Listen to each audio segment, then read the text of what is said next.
Back to my channel SD family. জয় শ্রীকৃষ্ণ, রাধে রাধে বলে চলো আজকের দিনটা আমরা শুরু করি। তো সবাইকে জানাই গুড মর্নিং, শুভ সকাল। আর সবাইকে জানাই অনেক অনেক শুভেচ্ছা, অনেক অনেক অভিনন্দন। তো বন্ধুরা, সবাই কেমন আছো? আশা করি ভালো আছো, আমিও ভালো আছি। তো রোজকার মতো আজকেও আমি একটি গল্প নিয়ে তোমাদের কাছে হাজির হয়ে গেলাম। তো আজকের গল্পটা দেখো, সত্যি একটু অন্যরকম। তো মা আগেই ডিসিশন নিয়ে নিল অবহেলিত, অসম্মানিত, অপমানিত হবার আগে বৃদ্ধাশ্রমে যাওয়ার। আমার এই গল্পটা দেখে খুব ভালো লাগলো। তো ছেলেরা গ্যাটের করি খরচা কর আর বৃদ্ধাশ্রমের খরচ বহন কর, আগেই যে মা ডিসিশনটা নিয়ে নিল এটা দেখে ভালো লাগলো। তো সেই জন্য তোমাদের কাছে শেয়ার করতে চলে এলাম। তো তোমাদের এই গল্পটা নিশ্চয়ই ভালো লাগবে। আর সঙ্গীতা, তুমি যদি এই গল্পটা দেখো তাহলে শোনো যে তুমি রোজ আমার ভিডিও দেখতে খুব ভালোবাসতে, আমার ভিডিও দেখতে। এখন দেখি তোমাকে আর মাঝে মাঝে দেখতে পাই না। কেন দেখতে পাই না সঙ্গীতা রানী? তো দেখো, আমার গল্প তুমি পছন্দ করতে, আমারও খুব ভালো লাগতো। তো এখন তোমাকে আর দেখছি না কেন? তো নিশ্চয়ই কোনো অসুবিধা আছে। তো আজকের গল্পটা সবাই দেখো, কেমন লাগে।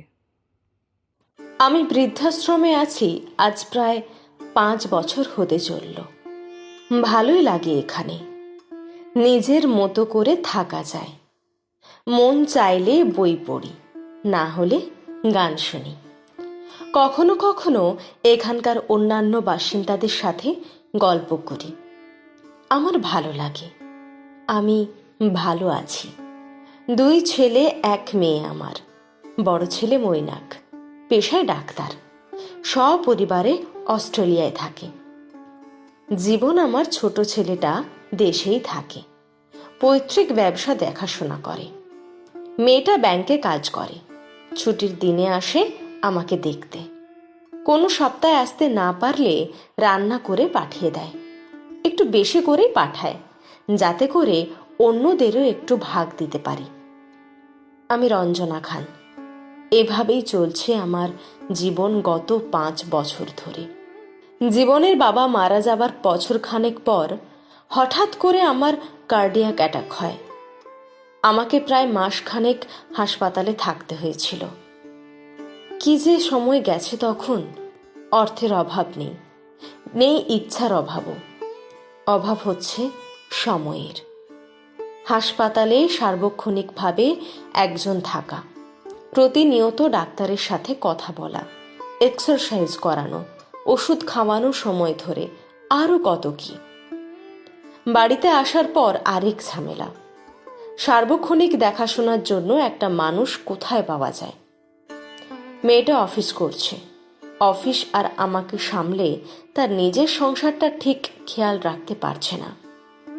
একদিন শুনলাম জামাই বলছে, মা তো তোমার একার নয়, তোমার ভাইদেরও, তাদেরও কিছু দায়িত্ব আছে। খুব স্বাভাবিকভাবেই কিন্তু কথাগুলো এসে যায়, তাই আমি সহজভাবেই নিলাম। এর মধ্যে শুনি ছোট বৌমা জীবনের সাথে খুব চিৎকার চেঁচামেচি করছে। নাতের রেজাল্ট খুব খারাপ হয়েছে। অসুস্থ আমাকে দেখতে আত্মীয় স্বজনের আনাগোনা বেড়ে গিয়েছিল। আবার আমাকেও একটু বাড়তি যত্ন করতে হয়েছে। তাই কদিন বাবা মা কেউ আর ছেলের পড়াশোনা দেখার সুযোগ পায়নি। এই ঘরে বাচ্চা মানুষ হবে না, কারণ এখানে পড়াশোনার কোনো পরিবেশই নেই। সারাদিন আত্মীয় স্বজন, রান্নাবান্না, এইসবের মধ্যে বাচ্চা মানুষ হয়? বৌমার জোর গলা। আমি শুনলাম এবং ভাবলাম, ঠিকই তো।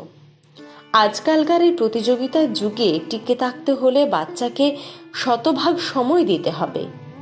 এখান থেকে 10 ভাগও যদি অন্য কোথাও দেওয়া হয়, ক্ষতি হবে বাচ্চার। আমি অনেক ভেবে দেখলাম, বিভিন্ন দিক থেকে ভেবেছি, তারপর আমি এই সিদ্ধান্ত নিয়েছি। ছেলে মেয়েরা বিরোধিতা করছে। বড় ছেলেটা বিদেশ থেকে আসলো, অনেক কান্নাকাটি করছিল। সে আমাকে এখান থেকে অস্ট্রেলিয়ায় নিয়ে যেতে চেয়েছিল। মেয়েটা অনুরোধ করেছিল যেন তার সাথে গিয়ে থাকি, কিন্তু আমি সবাইকে না করে দিয়েছি। আমি আমার সিদ্ধান্তে অটল থেকেছি। তাহলে মা, তুমি আমাদের ভালোবাসো না? আমাদের আপন মনে করো না? তাই আমাদের কারোর সাথে থাকতে চাও না?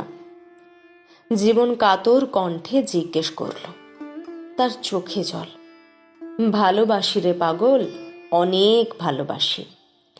আর তাই চাই সম্পর্কটা সবসময় এমন ভালোবাসাময়ই থাকুক। একসাথে থাকা সম্পর্কগুলোর মধ্যে প্রত্যাশা অনেক বেশি রে। আর যখন প্রত্যাশা প্রাপ্তির হিসাব মেলে না, তখনই সম্পর্কে টানাপোড়েন শুরু হয়, পরিবারে অশান্তি বাড়ে। মা, তুমি আমাদের সাথে থাকতে চাও না? আবার আমাদের গ্রামের বাড়িটা তো খালিই পড়ে আছে, তুমি তো ওই বাড়িতেই থাকতে পারো মা, বড় ছেলেটা বলল। সেই তো ঘর বাড়ি সংসার দায়িত্ব অনেক তো করলাম, এবার একটু নিজের মতো থাকি। তোদেরও আমাকে নিয়ে টেনশন করতে হবে না। আমারও একা বাড়িতে মরে পড়ে থাকার ভয় থাকলো না।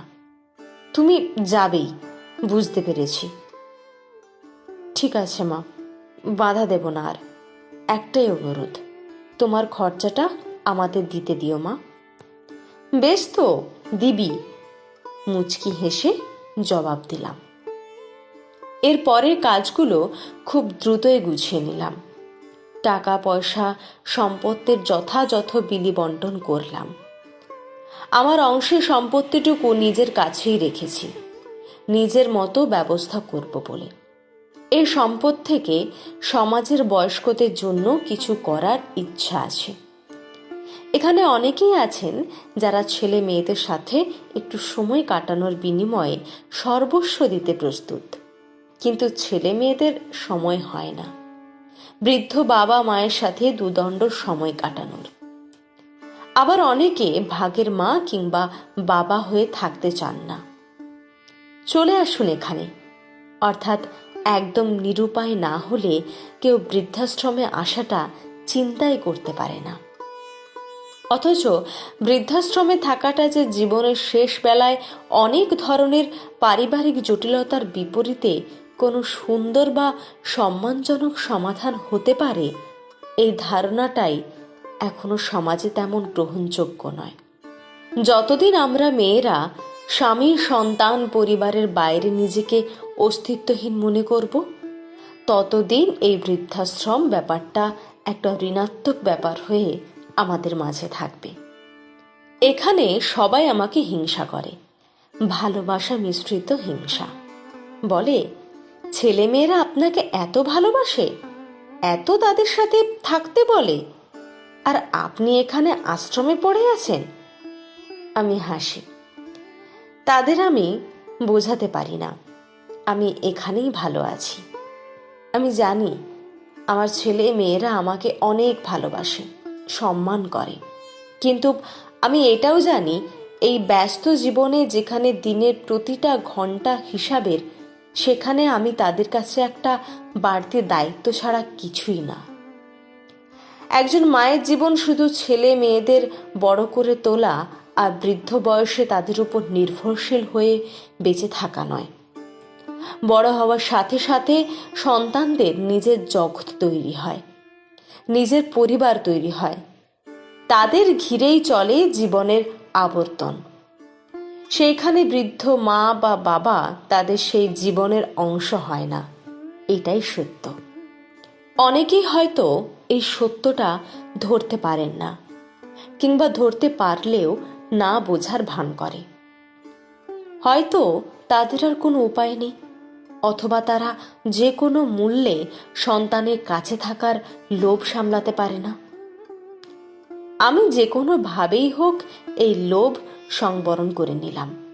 আমি শেষ বয়সটা আমার নিজের মতো করে কাটাতে চাই। এরপর থেকে আছি আমার ঠিকানায়। হ্যাঁ, এখন এটাই আমার ঠিকানা। আমি নিজে এই ঠিকানা বেছে নিয়েছি, একটু আমি হয়ে বাঁচার জন্য।